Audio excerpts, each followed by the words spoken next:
Bueno, ante todo, primero de todo, buenos días, buenas tardes buenos días a los que están más lejos, que he visto que hay unos cuantos.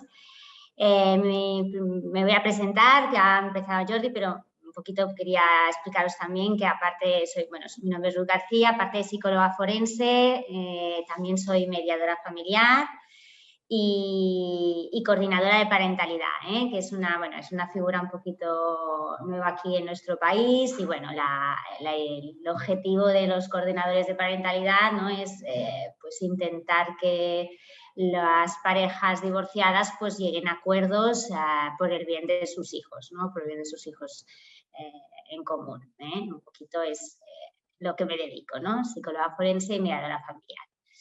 Aquí tenéis mi correo electrónico, os lo he puesto en la presentación por si quisierais pues, comentarme algún tema o lo que sea, pues podéis hacerlo tranquilamente por correo electrónico, no hay problema, si os queréis dedicar a la psicología forense o os surgen dudas después de la presentación, pues no hay problema en poder escribirme un correo y explicarme.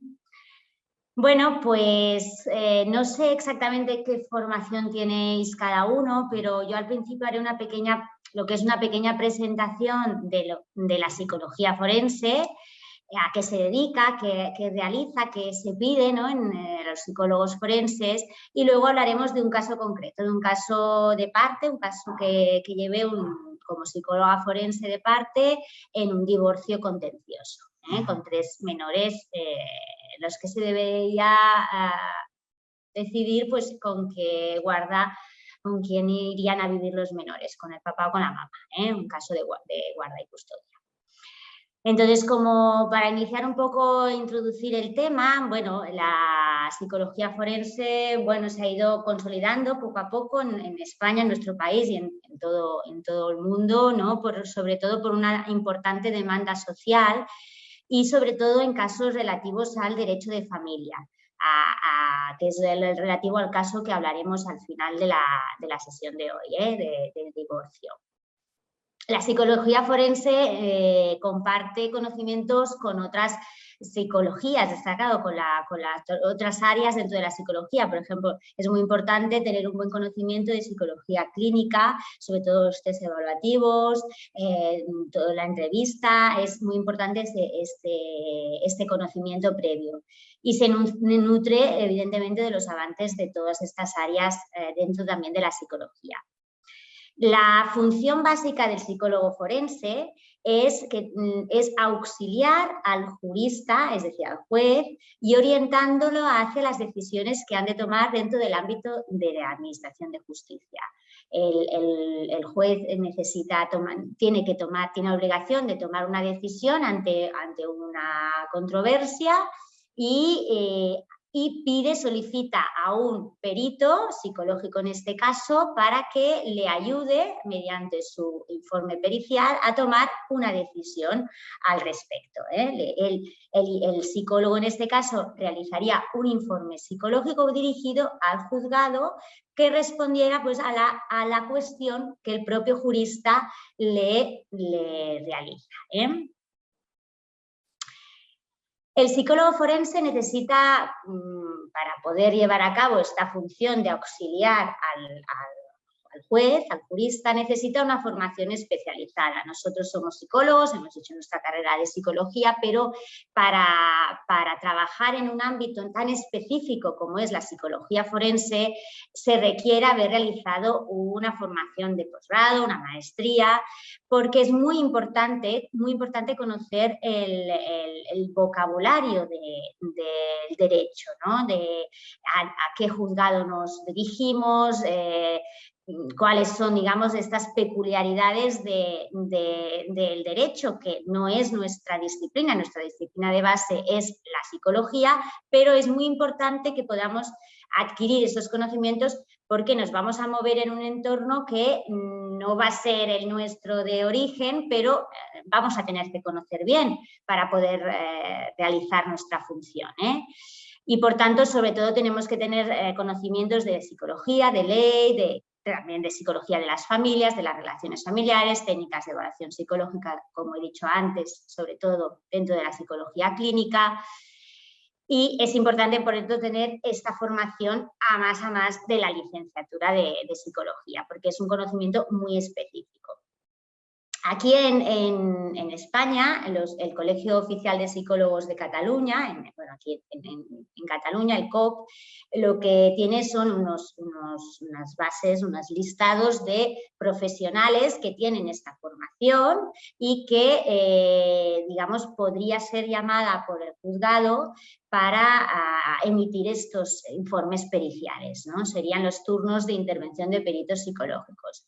Cada mes de enero aproximadamente los juzgados lo solicitan a los colegios profesionales, al Colegio Profesional de Psicología, ellos le emiten estos listados y aleatoriamente el juez puede designar al perito para que realice esta función pericial, ¿no? Estas serían las intervenciones de oficio. Y luego están, como ahora veremos en el caso que he traído hoy, pues casos de parte que son privados, es decir, que el papá o la mamá, en este caso, porque es un caso de guarda y custodia, pues solicita un informe pericial de parte. Ya no entonces es pedido por el juzgado, sino pedido por las partes, o por la mamá o por el papá. Pero no olvidéis que el informe tiene que ir dirigido al juez, al juzgado, y va dirigido al juzgado. Al juez, para justamente la función que os explicaba antes de auxiliar al jurista en la toma de decisiones. Existen, como os decía antes, por eso os decía que es muy importante el conocimiento legal, ¿no?, para trabajar como psicólogos forenses, porque existen pues básicamente dos jurisdicciones en las que nos pueden llamar para actuar. Está la jurisdicción penal y la jurisdicción civil. ¿En qué casos nos pueden llamar, ¿no? ¿En qué casos típicos? Pues, por ejemplo, dentro de la jurisdicción penal, que son los juzgados concretos de lo penal, podría ser cuestiones relacionadas con la imputabilidad, que es valorar si el imputado, el investigado, tenía la capacidad volitiva y cognitiva para poder, cuando cometió ese hecho delictivo. Entonces esto lo valoraría el psicólogo forense y emitiría este informe pericial al juzgado. Luego, cuestiones sobre credibilidad del testimonio, cuestiones sobre evaluaciones de lesiones y secuelas, en casos de moving también. Esto también sería posible que nosotros nos pidieran estos informes periciales, y casos de violencia de género, también secuelas y trastornos, ¿no?, derivados de un caso de violencia de género. Estos en general los más típicos casos que nos pueden solicitar, ¿eh? Hay otros, pero esto os pongo como ejemplos los más habituales. Respecto a la jurisdicción civil, pues estaría la capacidad de obrar, ¿no?, las incapacidades, ¿no?, las modificaciones de la capacidad, como se llaman ahora, impugnación de testamentos y, sobre todo este último, la idoneidad en procesos de guarda y custodia y diseños de régimen de visitas y comunicaciones, régimen de estadas y comunicaciones, como se llaman también ahora, ¿eh? Esto sería pues el más habitual para solicitar un psicólogo forense.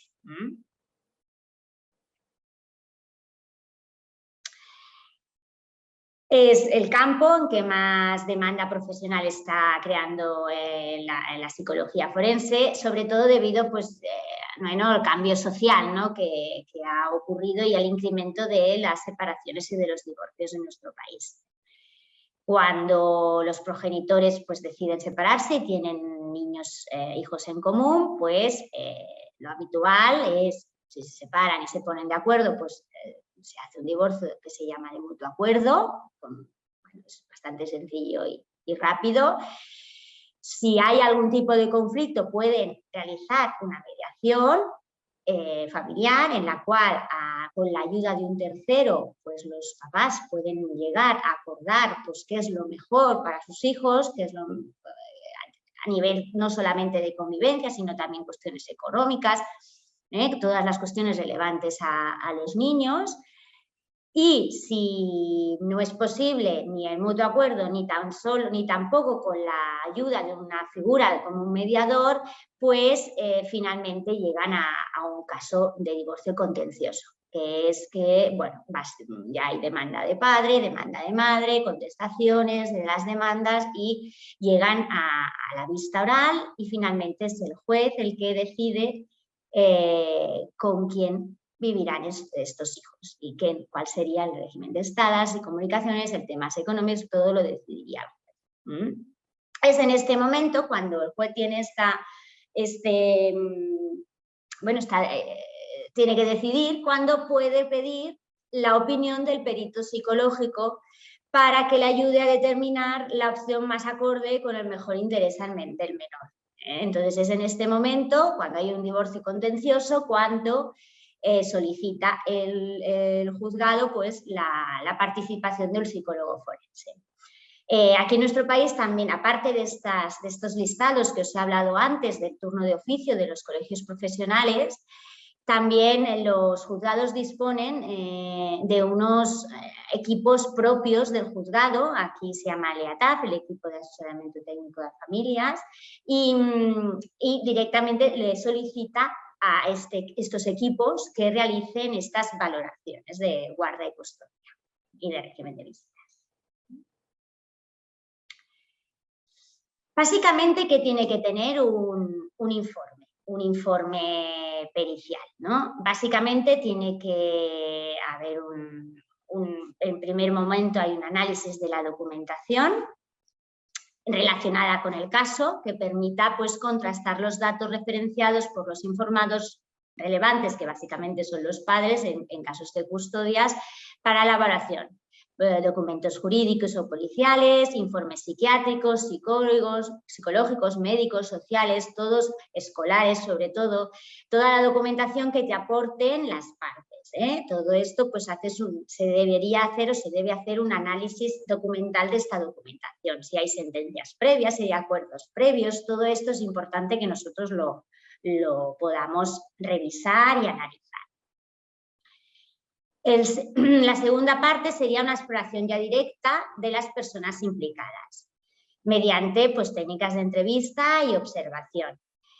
En ocasiones puede ser útil realizar visitas domiciliarias o evaluaciones en el contexto cotidiano de los informados. Esto puede ser, pero bueno, normal. Yo, por ejemplo, no lo hago, pero algunos profesionales pues, también consideran que es interesante recabar información en el propio contexto de los informados. Y bueno, se hace estas entrevistas normalmente semiestructuradas a los papás y no estructuradas a los menores. Y en caso que se considere necesario, se les pasa pues, alguna prueba psicodiagnóstica de personalidad, de alguna prueba que valore las capacidades parentales, bueno, alguna prueba que de alguna manera nos ayude también a tener una prueba objetiva de que el estado psicológico del papá y de la mamá pues, está adecuado, es estable, es equilibrada para poder ejercer las funciones parentales a sus hijos. Entrevistas es necesario también a veces con personas en el entorno de los informados que puedan influir en el curso de las relaciones familiares. Es interesante si, por ejemplo, hay nuevas parejas, pues entrevistar también a estas nuevas parejas. Si, por ejemplo, es importante la figura del abuelo o de la abuela, pues también recabar información del entorno de la familia extensa. También es interesante esta información porque te ayuda también a contrastar un poco lo que ya te han dicho el papá o la mamá, ¿no? Quien te haya solicitado este informe pericial. Tened en cuenta que es importante que vosotros como profesionales podáis confirmar todo lo que os vayan diciendo. Por eso es importante la documentación y recabar información de algún otro profesional, ¿no? Porque los papás y las mamás que solicitan un informe, de alguna manera, si nosotros lo podemos confirmar con otros profesionales o con otros documentos, le da más fuerza al discurso que te puedan ofrecer el papá o la mamá. En esta misma línea, pues el cuarto estado son los las coordinaciones con otros profesionales que hayan tenido contacto con los informados. Aquí pues otros psicólogos, los maestros, los médicos, es muy importante la información de los maestros porque, bueno, te pueden darte información del día a día del niño, ¿no? Aquí tenemos a veces muchos problemas cuando no somos designados por el juzgado, sino somos de parte, que a veces muchos profesionales, pues sobre todo las escuelas, pues no ofrecen información debido pues, que solo pueden ofrecer a los papás, ¿no? Entonces, bueno, a veces lo que se puede hacer es que hagan un informe, se lo den al papá o a la mamá y él te lo ofrezca a ti, ¿no? Para obtener tú esta información si no te la dan esta información a nivel presencial, ¿eh? Esos serían los 4 pasos básicos para realizar el informe pericial. ¿Qué tipologías de custodias hay normalmente? Pues está la guarda exclusiva, guarda exclusiva sería pues exclusiva o para la mamá o para el papá, serían esta posibilidad, o uno o el otro, y el padre o la madre, pues el otro progenitor tendría un régimen de estadas y comunicaciones con su hijo o hija. Alternativa serían, bueno, que por ejemplo, estos son casos muy más extraños, ¿no? Pues que a lo mejor se pasa una época con unos y otra época con otros, ¿no? Con el papá y con la mamá, y la repartida igual. Son casos bastante más extraños, ¿no? Que a lo mejor viven fuera o están lejos y a lo mejor por las vacaciones las pasa con el papá y el resto del año sería ese tipo más extraño, ¿no? Básicamente siempre hay, lo normal sería o guarda exclusiva para uno de los dos o guarda compartida, que es ahora mismo por ley aquí en España lo que habitualmente se establece, a no ser que no se pueda establecer la guarda compartida por algún caso o que los padres estén de acuerdo, ¿eh? Entonces, si los padres están de acuerdo, aquí en principio no se podría o exclusiva o compartida. Y compartida pues sería que los tienen ambos, o sea, lo más típico sería una semana el papá, otra semana la mamá y a lo mejor con algún día entre semana con pernocta, podría ser. Yesenia ha levantado la mano. No sé si querías comentar algo o lo dejamos para el final. Hola. Hola. No oigo nada. ¿Hola? Sí, hola. No sé si soy yo.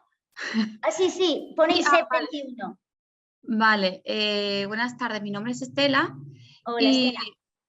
Y una pregunta, sé que lo mismo a lo mejor lo comenta más tarde, pero como ha dicho el tema de los maestros, del colegio y demás, recabar información, es muy difícil recabar información en diferentes ámbitos. Por ejemplo, el colegio no suele hacer ese tipo de informe a no ser que previamente lo haya dicho un juez, si no es muy difícil que los maestros y la dirección escolar se metan en estos asuntos, vamos, lo digo por experiencia.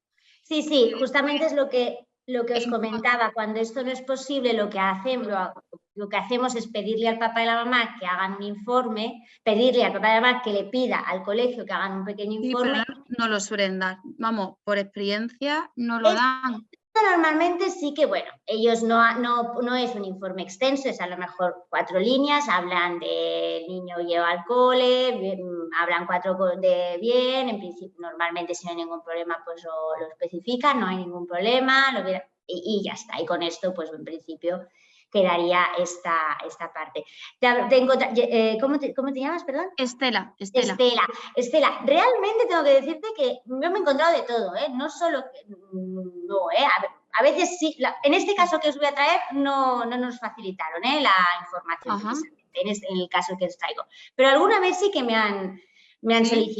la han podido ofrecer, y si no, pues hacemos este informe. Y normalmente el informe con 4 líneas también te lo dan. Hay otros que no te dan nada. Yo por donde me muevo, que no soy la única que sufre de la situación, por lo menos aquí en Sevilla, yo llamo desde, o sea, yo estoy en Sevilla y en Sevilla, desde luego, pocos colegios hacen informes. Y después, en cuanto a otros profesionales, por ejemplo, psicólogos y demás, también es muy difícil, porque normalmente cuando se pide un informe pericial es porque hay algún problema entre los progenitores. Claro. Y si los padres no están de acuerdo en que el hijo vaya a un psicólogo, o sea, en mi caso, por ejemplo, el padre no está de acuerdo, yo sí estoy de acuerdo porque mi hijo lo está sufriendo, yo no puedo ir a un psicólogo. Claro, porque pero no eso es tengo la otra firma parte. del padre. Eso es otro tema, ¿eh? El tema... Tampoco se puede recabar esa información. Vale, has hablado de dos temas. Una cosa es el tema del tratamiento. Si los dos no están de acuerdo, no se puede hacer un tratamiento psicológico. Si papá y mamá no están de acuerdo, no se puede. Pero el informe pericial sí que se puede hacer, porque se considera que es, claro sobre todo si es de parte. O sea, eso sí. Y que te den información los psicólogos, pues aquí yo, precisamente en este caso que os digo, sí que me facilitaron información. Ya lo veréis. Yo me he encontrado un poco de todo, ¿eh? Me he encontrado algunos que no y otros que sí. Algunos que me dicen, pues tampoco, evidentemente, si me vende cuál es el interlocutor habitual del psicólogo, si es el papá o la mamá, un poquito lo que tú tienes que valorar como psicóloga forense es la implicación de los papás, ¿no? en el tratamiento. No tanto el tratamiento en sí del niño, que esto es un tema clínico, ¿no? Sino cómo los papás se implican en el tratamiento, si son papás que están presentes o quien lleva siempre al niño a la consulta es el mamá o la papá y nunca han visto al papá, a uno de los dos, ¿sabes? Esto es lo que te es a ti como psicóloga, no tan forense, ¿eh? No tanto el kit de la cuestión de la terapia. Y efectivamente hay dos diferencias, ¿eh? El tema de si van a terapia sí que tienen que tener el consentimiento de los dos papás, pero si hacen el informe pericial no.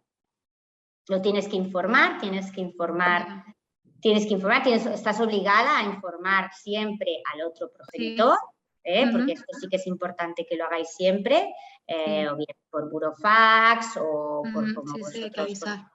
Esto es muy importante, es fundamental, pero si no quiere venir, pues tú lo tienes que siempre invitar a otro progenitor. De hecho, es que es mucho más. Si te viene y le puedes hacer la entrevista, dará mucha más fuerza a tu informe, porque habrás visto a los dos progenitores. Claro. Es decir, que es muy para ti también es mejor que hacerse. Siempre le tienes que avisar, ya te digo, vía burofax, vía como quieras, llamada. Siempre os digo que es mejor que quede por escrito. Por escrito, sí. Para que no tengáis, o por correo electrónico, algo que quede por escrito y que puedas demostrar.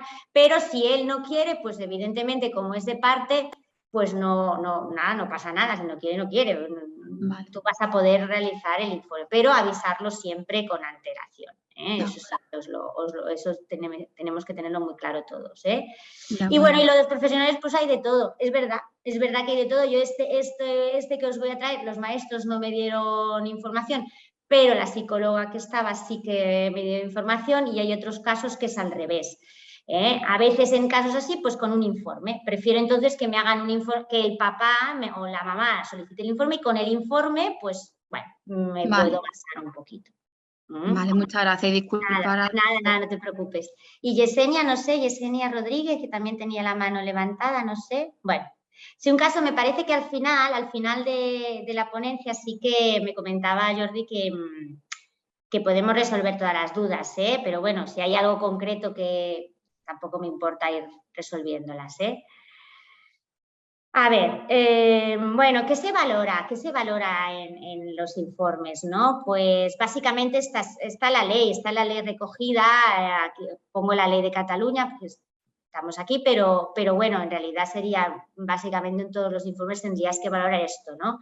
La vinculación efectiva entre los hijos y cada uno de los progenitores, así como las relacionadas con las demás personas que conviven en los hogares, si hay hermanastros, si hay, bueno, los abuelos.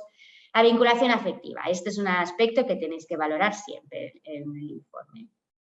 La aptitud de los progenitores para garantizar el bienestar de sus hijos, la aptitud y posibilidad de procurarles un entorno adecuado, de acuerdo con su edad.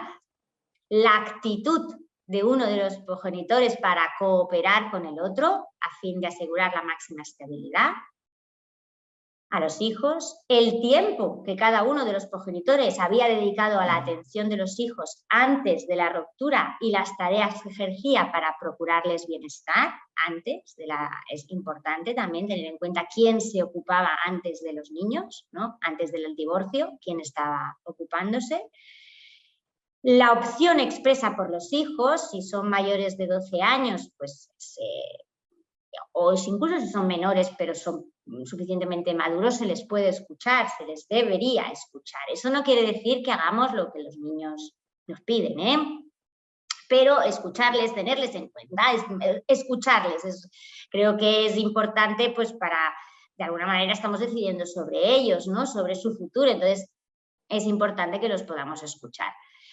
Y si ha habido algún acuerdo previo a la ruptura, eso también es importante. Si antes de la ruptura se habían acordado X acuerdos, pues tenerlos en cuenta también. Esto sería básicamente lo que tenemos que tener en cuenta a la hora de valorar, de hacer un informe pericial, ¿eh? La vinculación, la actitud, el tiempo, la opción expresada por los hijos y los acuerdos previos. Bueno. Ahora os quería poner un vídeo, a ver si lo puedo compartir. Es un vídeo un poquito porque en psicología forense, a diferencia de, pues a lo mejor de la clínica, que estás en tu consulta, estás, bueno, con tu cliente y tal, la psicología forense es muy pública. Es decir, tú haces tu informe pericial y tú tienes que saber que ese informe pericial lo va a ver el abogado, tu abogado, bueno, el abogado de la parte que tú pues te ha solicitado el informe, el abogado contrario, el papá, la mamá, el juez, el fiscal, o sea, es un informe y tenemos que estar, ¿eso qué quiere decir? Que tenemos que estar bastante alertas de todo lo que nos dicen y también de lo que no nos dicen los progenitores y todo, por eso todo lo que podamos recabar información de todo el entorno mejor para hacernos una idea de realmente estas variables que os hablaba antes, ¿no? Aptitudes, actitudes, el tiempo, confirmarlo todo, ¿no? Confirmar que efectivamente es como te lo están contando.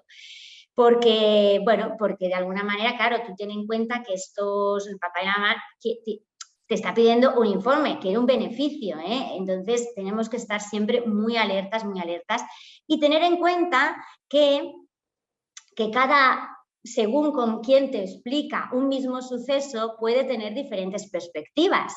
Esto lo veo mucho en mediación familiar. Cuando yo hago mediaciones familiares, claro, veo a un papá y me explica pues, un episodio, veo a la mamá, me explica otro episodio. Es el mismo episodio, pero es totalmente casi distinto. Incluso a veces pienso que son episodios diferentes, pero no, es el mismo episodio contado desde diferente perspectiva. Y esto hay que tenerlo en cuenta también como psicólogos forenses, que la perspectiva es diferente según nosotros lo veamos y que hay que tenerlo en cuenta, que si lo vemos desde una parte vamos a ver un escenario y si lo vemos de otro lo vamos a ver de otro diferente.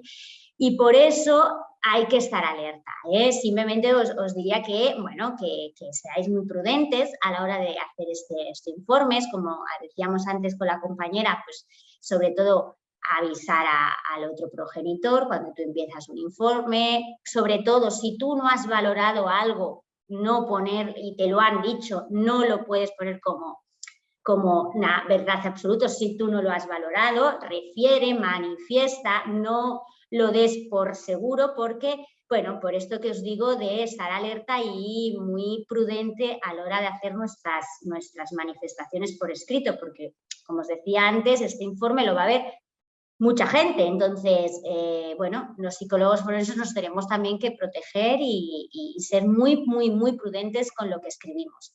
Y ser muy pendientes de estas perspectivas distintas que podemos tener. Y, bueno, tenerlo en cuenta. Entonces, para eso os había preparado un vídeo, es un vídeo así como... no, es fácil, ¿no? de ver, ya veréis. A ver si lo puedo compartir. Mira. A lo mejor alguno lo conoce porque es bastante popular, ¿eh? La cuestión es que tenéis que estar atento a, a las imágenes, a ver qué os parece. El truco de la carta que cambia de color.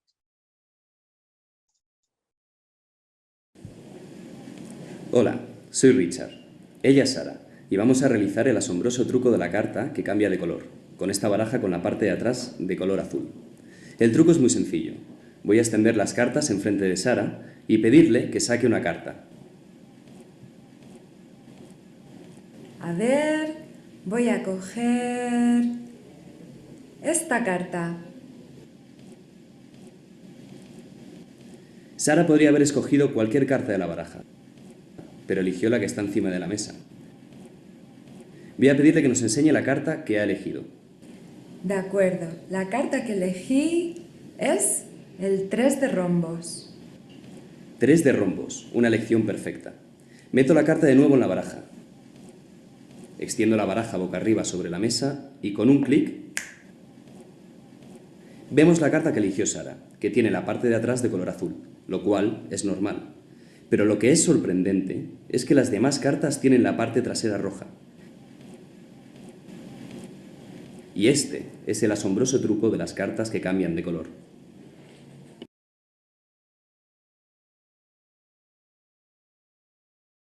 ¿Los habíais visto? 1.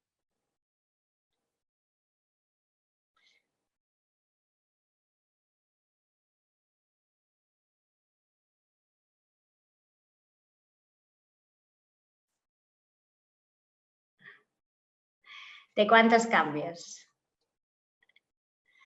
Hola, soy Richard. Ella es Sara y vamos a realizar el asombroso truco de la carta que cambia de color, con esta baraja con la parte de atrás de color azul. El truco es muy sencillo. Voy a extender las cartas enfrente de Sara y pedirle que saque una carta. A ver, voy a coger esta carta. Sara podría haber escogido cualquier carta de la baraja, pero eligió la que está encima de la mesa. Voy a pedirle que nos enseñe la carta que ha elegido.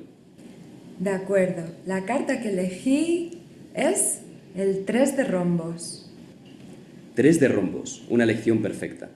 Meto la carta de nuevo en la baraja. Extiendo la baraja boca arriba sobre la mesa y con un clic vemos la carta que eligió Sara, que tiene la parte de atrás de color azul, lo cual es normal. Pero lo que es sorprendente es que las demás cartas tienen la parte trasera roja. Y este es el asombroso truco de las cartas que cambian de color.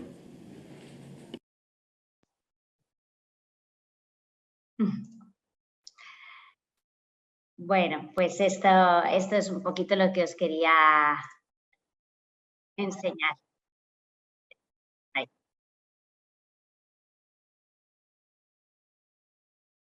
Vale. Bueno, era un poquito... Muy atentos porque venga a ser el primer truco de magia con el que yo conseguí reacciones increíbles, que el espectador no se creía lo que estaba.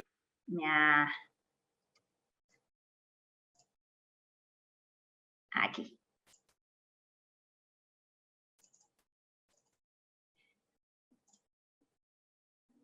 Ahí.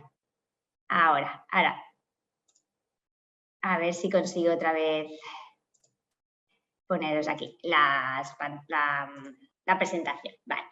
Bueno, era un poquito para que os dierais cuenta y cuando os pidan un informe pericial, pues, bueno, que tengáis un poco de picaresca en este sentido, o de estar a la alerta, ¿no? Sobre todo es importante que seáis conscientes de estas diferentes perspectivas, ¿no?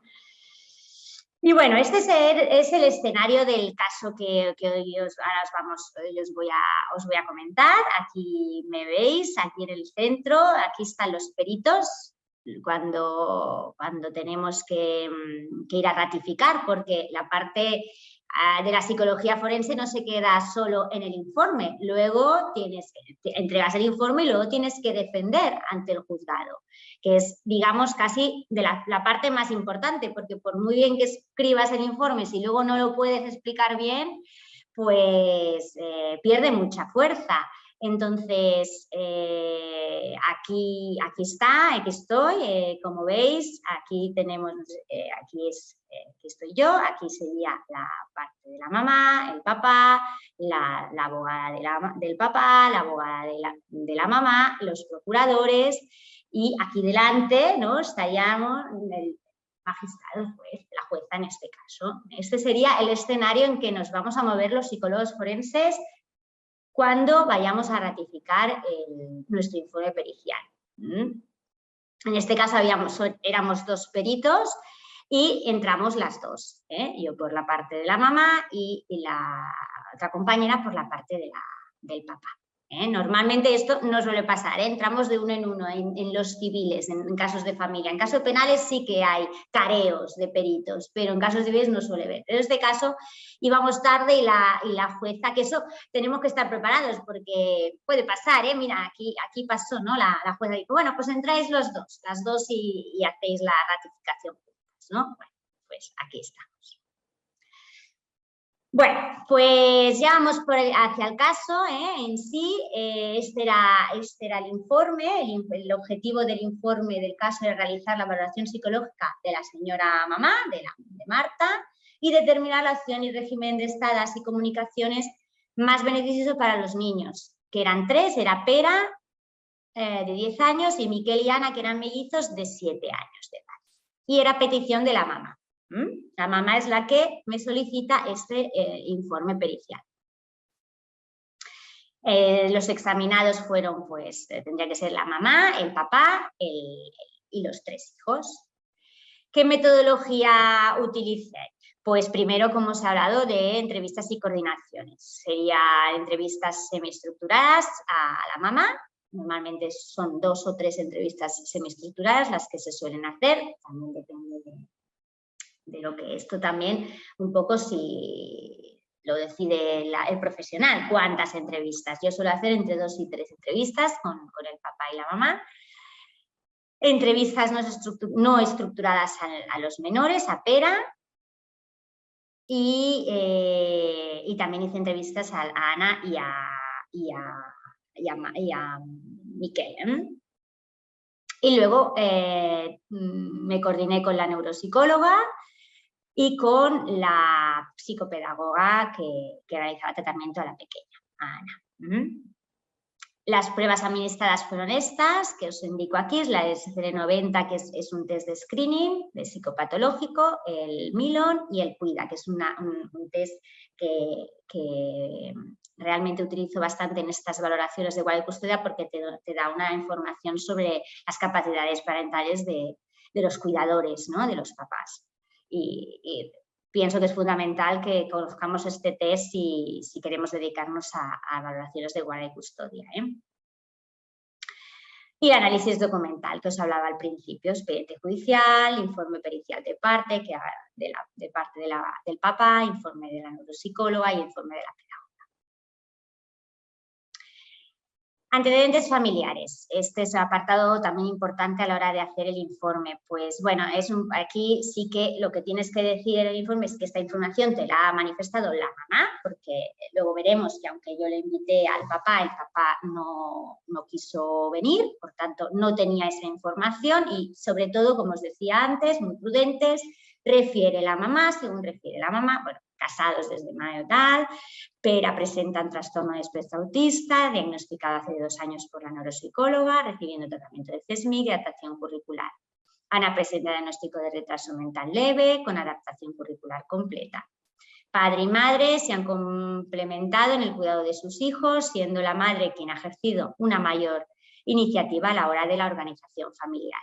La madre trabaja media jornada como auxiliar de farmacia, el padre trabajaba en una fábrica automovilística, ¿no?, en turno de mañana. Situación actual. El matrimonio en ese momento, en el momento en que la mamá me solicita el informe pericial aún convivían juntos, los 5, o sea, podéis imaginaros el estado de tensión que tenía esa casa, ¿no? Estaban ya separados a nivel afectivo, pero continuaban residiendo juntos porque tenían que decidir a ver quién se quedaba al domicilio familiar. A pesar de que hace ya un año de esta situación, de que ya se había planteado la separación. La exploración del entorno materno, lo que nos da información de que la mamá describe pues, una cotidianidad ajustada a las necesidades y las características personales de sus hijos, se percibe adecuado conocimiento de sus aspectos evolutivos, temperamentales y escolares, las pruebas administradas descartan sintomatología clínica significativa y el cuestionario cuida destaca alta capacidad para tomar decisiones y seguirlas y su tendencia a mantener la calma en situaciones adversas. Presenta un estilo educativo asertivo. Esto es la exploración que hemos podido hacer a la mamá porque, claro, hemos podido hacer las entrevistas, pasar las pruebas y nos da este resultado. Como os he dicho, el papá se le invita por escrito, mejor, y él decide reclinar la propuesta y no se contó, por tanto, con la participación del padre. Bueno, él mismo contesta que por consejo de su abogada pues decide no asistir. Como información, claro, vuelvo a decir, refiere la mamá, acordaros, porque esto no lo has podido valorar tú y por tanto refiere, papá es el mayor de 2 hermanos, el hermano menor no tiene hijos, los abuelos paternos viven juntos y cerca del domicilio y a menudo han contado con su apoyo a nivel logístico para llevarlos a alguna extraescolar. La señora mantiene una buena relación con la abuela paterna. La exploración de los menores pues se muestra taxativo, ¿ves? Aquí es la primera, acordaos de lo que estamos valorando, ¿no? Las aptitudes, las actitudes, el tiempo, y ahora nos tocaba pues escuchar a los niños, como son todos, los 3 son menores de 12 años, pues bueno, yo los escucho, pero bueno, igualmente aunque tengan más, tampoco se hace lo que hacen los niños, pero bueno, escucharlos y saber su opinión es adecuado, ¿no? Se muestra taxativo respecto a la posibilidad de vivir con su padre, manifestando que no quiere cambiar su residencia. Muestra dificultades en la comunicación e interacción social en diferentes contextos, así como patrones de conducta repetitivos. Acordaos que estaba diagnosticado de TEA. Refiere que no le gusta ir al colegio, pero el resto de compañeros se burlan de él y sigue adaptación curricular en algunas asignaturas. Pero es que una relación distante con su padre no se encuentra preservado de la conflictividad parental. Están bastantes, son niños, bueno, acordaos que están los 5 todavía viviendo en el domicilio con tras un año de separación efectiva. Ana, de 7 años, sigue plan individualizado completo, presenta tendencia a la distractibilidad y la impulsividad, graves dificultades en la comprensión, con un vocabulario parco y poco fluido. Sitúa a su madre también como referente en su cotidianidad. Y Miquel, pues no presenta ninguna alteración cognitiva ni conductual significativa y se relaciona con sus hermanos desde la protección, especialmente con su hermana melliza, que es la que tiene más dificultades cognitivas, lo que le provoca una constante actitud hipervigilante y de tensión. Refiere su deseo de vivir con su madre y describe episodios con su padre que valora como desagradables, ¿no? Bueno, del papá pues parece ser, ¿no? Por lo que explica, que tiene una actitud pues así como más hosca, la madre pues es toda afectiva, bueno. Es eso lo que explican un poco los menores. Las coordinaciones, pues mira, hablando, como os he comentado al principio, pues los maestros deciden no facilitarnos información, indican esto, por protección de datos no podemos facilitar solo a los tutores, entonces lo que hago es pues pedir a la mamá que le envíe, que le dé a ella un informe, entonces con esto pues ya tengo esa información del colegio. La psicopedagoga, pues sí que con ella me puedo coordinar, me dice que realiza tratamiento pedagógico desde noviembre, bueno, desde hacía un par de años, derivada por el colegio. Y el objetivo, pues, estimular cognitivamente el lenguaje, la memoria, la atención, pues destaca que Ana es una nena muy impulsiva y que suele interrumpir constantemente, que podría desembocar en TDAH. Y la neuropsicóloga Ana Ipera hace 3 años realizó también una primera evaluación de niño, primero detectando un bajo rendimiento de lectura-escritura y en el lenguaje, y después, posteriormente, sí que fue diagnosticado de TEA y por eso ahora mismo está siguiendo tratamiento en el CESMIC de referencia. Respecto a Ana, también refiere que realizó tratamiento en el CEDIA por rigidez muscular y presenta un retraso mental leve en áreas, por lo que necesita una adaptación curricular completa. Muy bien, aquí vendría la discusión forense, que es lo más importante del informe, es englobar toda la información que nosotros tenemos, la información que hemos recabado, la información de otros profesionales, la que nosotros directamente hemos tenido y tener nuestras conclusiones, ¿no?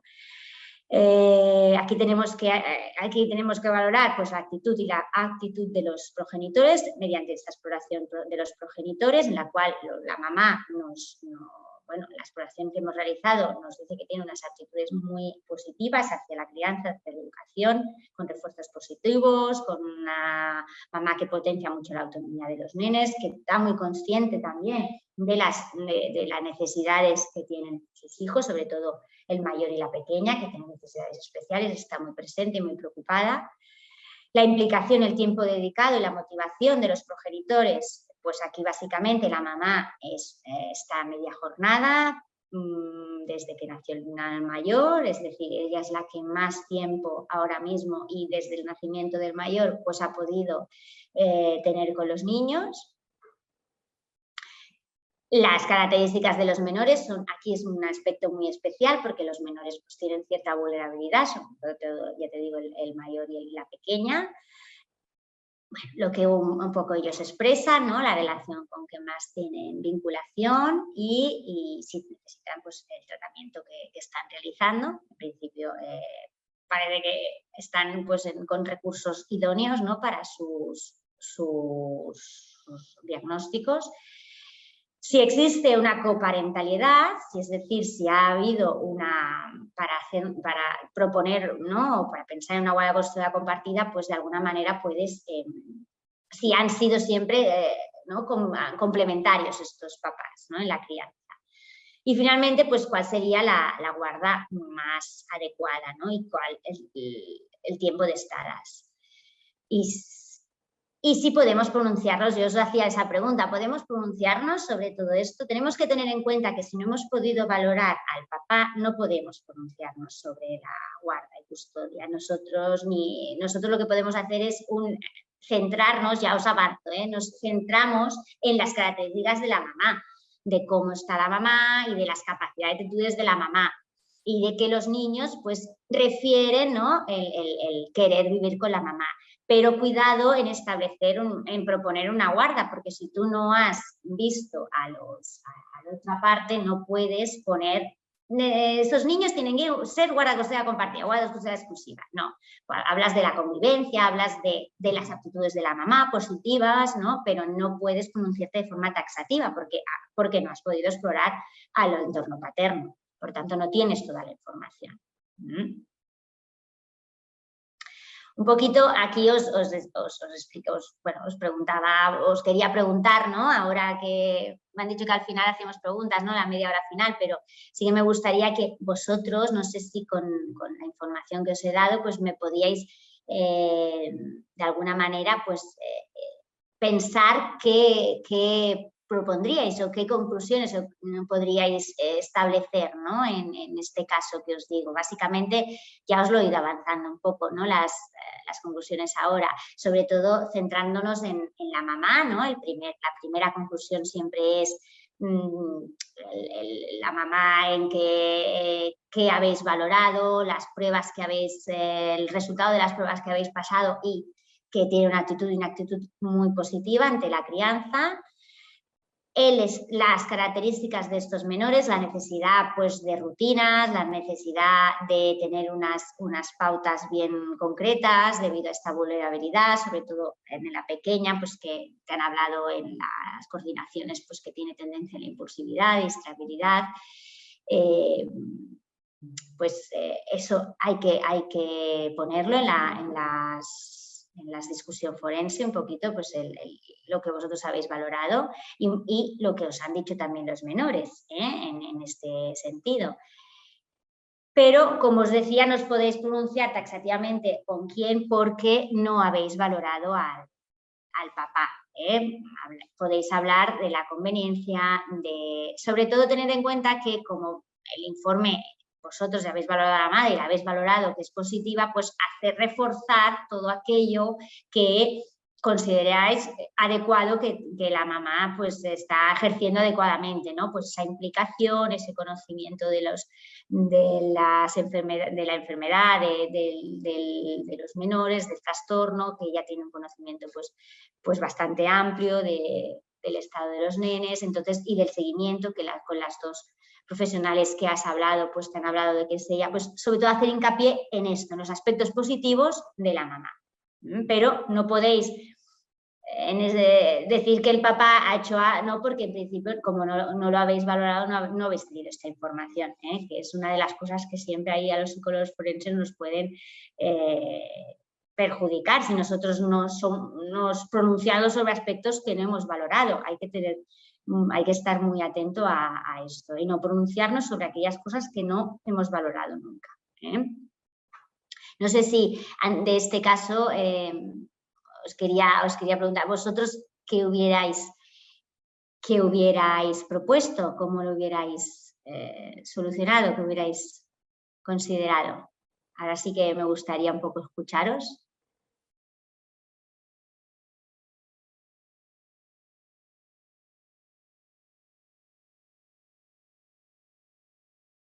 Hola. Ubeli Ramírez, que levanta la mano.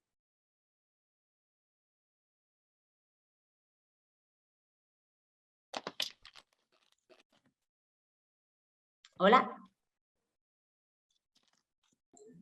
Hola. Hola. Buenas tal? tardes. Buenas tardes, ¿cómo estás? Yo no sé si de alguna forma como buscar, como responder a tu pregunta, como buscar algún vínculo que me permita acercarme o conocer algo sobre el papá, ¿no? Como saber si a través de la familia del padre o a través de la mamá del padre puedo conocer algún tipo de información que oriente un poco como esas conclusiones. Sería como mi propuesta. Claro, eso estaría muy bien, intentar recabar información del papá, pero claro, si tú ya lo has invitado y él te dice que no, es complicado porque toda la información que obtengas, imagínate, yo entrevisté, por ejemplo, a la mamá, a la abuela materna, y la abuela materna realmente tenía buena relación con su ex yerno. Pero claro, no es información directa, es lo que os decía, al no ser información directa siempre que tenemos que estar muy cuidadosos con lo que ponemos, ¿no? Porque solo sería información directa si te la facilitara el propio papá o venga, o su abogado, a lo mejor su letrado. Pero si te la facilita otra persona, cuidado igualmente de establecer sobre todo conclusiones a raíz de una información que no has obtenido de forma directa. Mejor, yo te diría que mejor si es directa. Entonces, si el papá hubiera venido, sí que nos hubiéramos podido pronunciar claramente sobre esto. Sí. En esa parte te entiendo y estoy totalmente de acuerdo. Creo que sí necesitamos al padre para poder dar como una conclusión acertada. Está claro. Y esto muchos psicólogos forenses a veces pues no lo tienen tan claro, no te creas, a veces es un problema. También Laura levantaba la mano. Fui yo, Laura. Laura, vale. Vale. Y psicóloga Felista Hernández también. Sí. Hola, ¿qué tal? No sé si me escuchan. Buenas, sí. ¿Qué tal? Pues mira, yo creo que como tú comentabas, a nosotros nos falta la mitad de la información, Claro. que es la información del padre. Entonces, pues nosotros no podemos concluir en tratar de otorgarle la custodia a la madre, porque tampoco sabemos la parte pues vital que es el padre, ¿no? Entonces Exacto. yo creo que en este momento solamente hablaría acerca de que la madre es apta por los exámenes que se le han practicado y además por la actitud de los niños que pues ellos dicen optar por quedarse con la mamá, pero no, o sea, al no tener, como tú bien lo dices, al no tener la Claro. información del padre, no podemos nosotros concluir y decir que se le otorgue la custodia a la madre. Además, son esas cosas que también en un juicio como este, nosotros no lo vamos a determinar, nosotros nada más somos la parte informadora de lo que nosotros tenemos.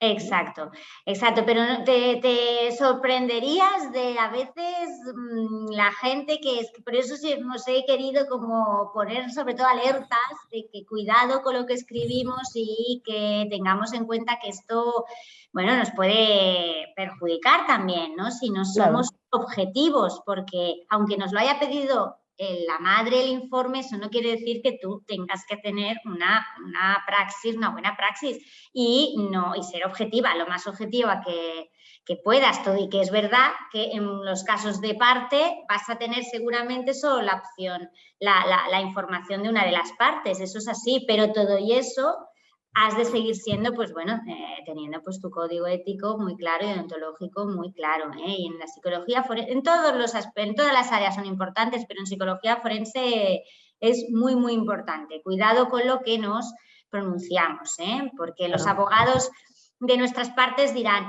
siempre intentarán, oye, pero no puedes poner tal, no puedes, bueno, tú tienes que intentar también hacer valer que tienes una profesión como psicóloga forense y tu valoración es esta valoración, no puedes tampoco dejarte manipular, aunque el abogado, ¿no? El abogado de tu parte pues te diga, tú tienes que ser muy coherente con lo que escribes, es importante. Si os quedáis con esta idea, yo me quedo tranquilo, porque es muy, muy importante que tengamos cuidado con lo que escribimos y seamos muy prudentes a la hora de escribirlo. Gracias. ¿Alguien más quiere comentar? Hola. No sé si había... Dime. Hola. Yo. Buenas tardes. ¿Sí? Hola. Hola. Soy Areli. Hola, Ley. Más que quiero preguntar, quiero Dime. aprender. ¿Se puede en el informe hacer del conocimiento del juez que el padre se le invitó y que él desistió la invitación? Sí, se tiene que poner en negrita encima. Sí, es muy importante ponerlo, que se le ha invitado, y yo lo repito varias veces, que se le ha invitado, que se le ha enviado el informe, que se le ha enviado el burofax, se le ha enviado el correo, se le ha enviado todo, y que él ha declinado. Incluso tienes que ser muy transparente, explicarle que, bueno, en este caso fue la abogada que me dijo él que la abogada le había recomendado que no fuera. O sea, sí, lo tienes que poner en el informe, por supuesto. Claro, porque el juez tiene que ver que tú lo has intentado, que has intentado ponerte en contacto con el otro progenitor y que no ha querido. Entonces, lo tienes que poner seguro en la metodología y luego en las consideraciones, en la discusión forense. Y se podría también agregar que se hizo una investigación acerca de la relación del papá con los niños. Se hizo una exploración, la exploración la pones también en el informe, tal cual, un poco lo que he recogido aquí en el resumen. Sí, la exploración respecto a, ¿qué te refieres? Respecto a que los nenes dicen que quieren ir con la mamá.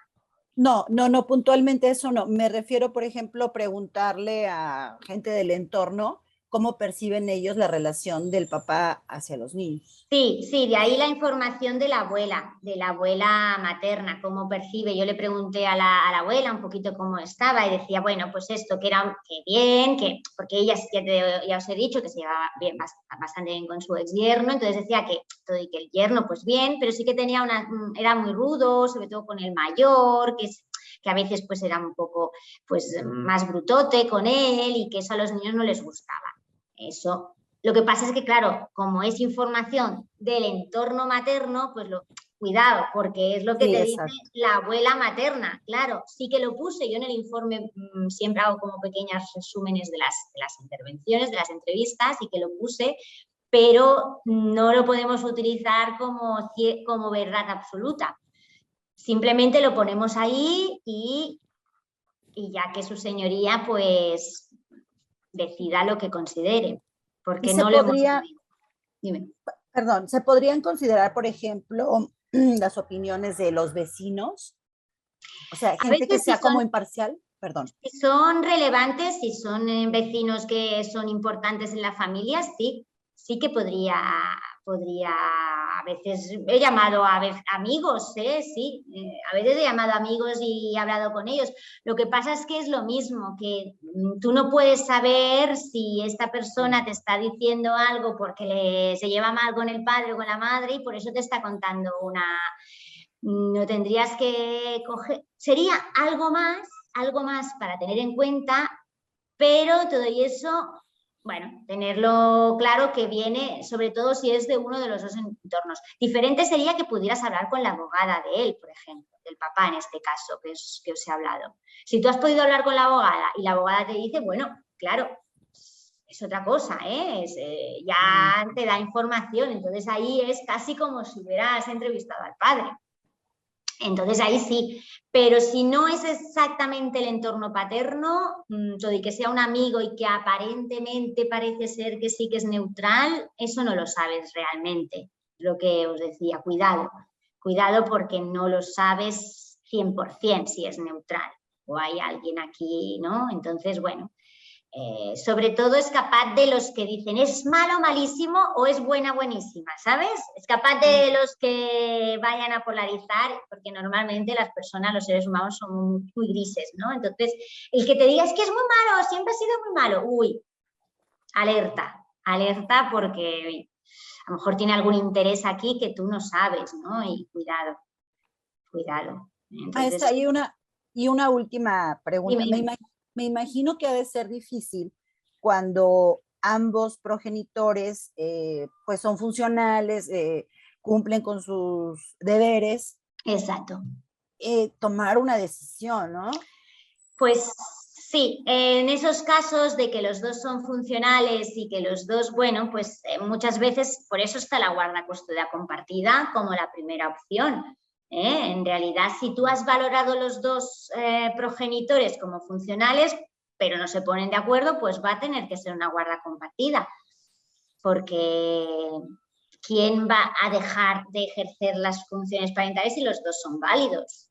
¿Qué es lo que pasa a la mayoría ahora mismo? Lo que pasa, yo empecé a hacer peritajes en el año 2002-2003 y allí sí que yo recuerdo que había muchas más exclusivas, muchas, hacia la mamá, ya te lo digo.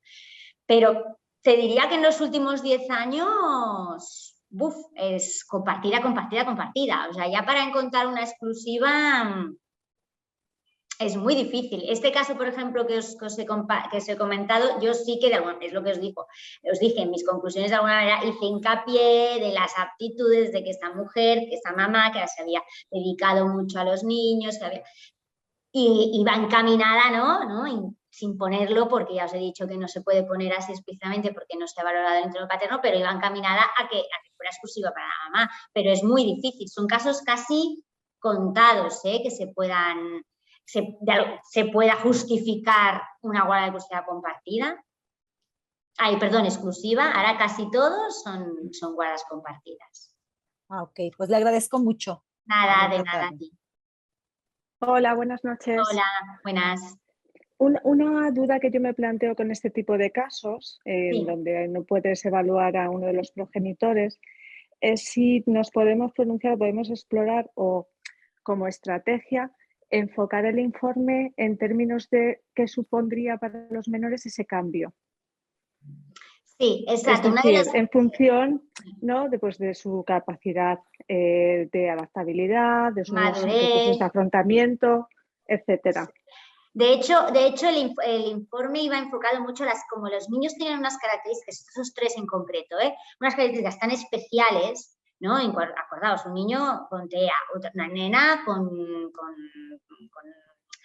retraso mental leve. O sea, realmente eran casos de niños con necesidades especiales. Pues sí, en este caso se enfocó, yo me enfoqué, por una parte, en las características de la mamá, que era una mamá que se había dedicado desde el nacimiento del mayor a los nenes, y sobre todo en la importancia de las rutinas para estos niños, de no cambiarles ¿no?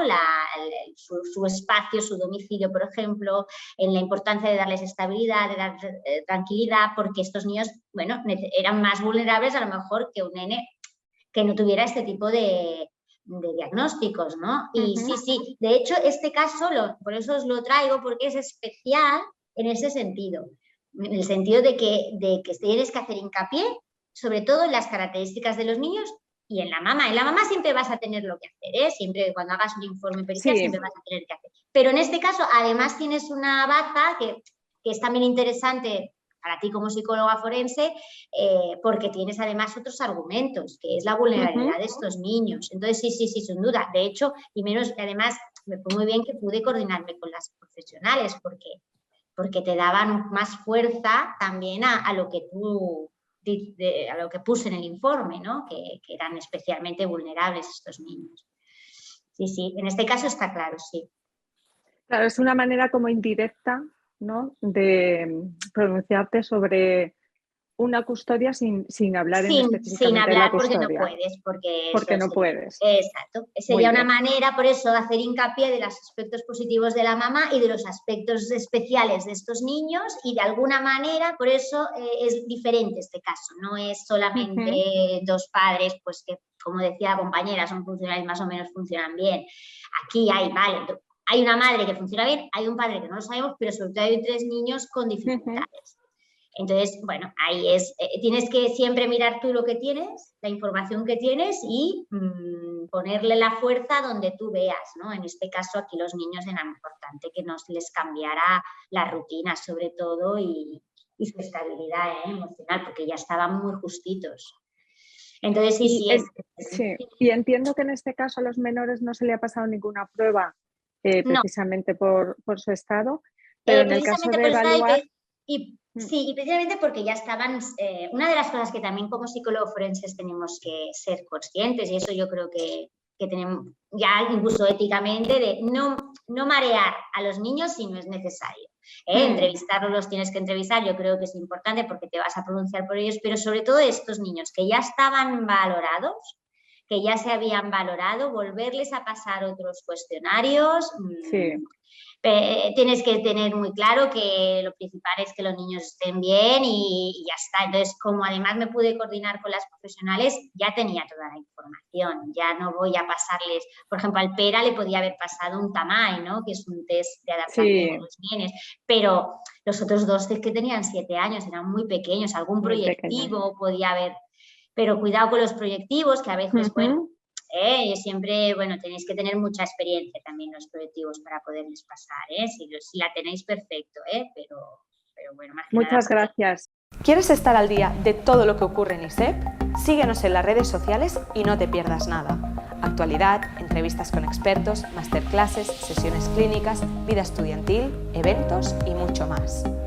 Podrás encontrarnos en Facebook, Twitter, LinkedIn, Instagram y YouTube. Además, ahora podrás convertirte en el protagonista de nuestros perfiles sociales. ¿Cómo? Muy sencillo. Cuéntanos cómo está siendo tu experiencia en ISEP, muéstranos cómo es tu día a día o comparte las fotos de tus mejores momentos. Acuérdate de etiquetarnos o de usar el hashtag #experienciaisep. Así podremos compartir el contenido con el resto. Recuerda, juntos hacemos ISEP.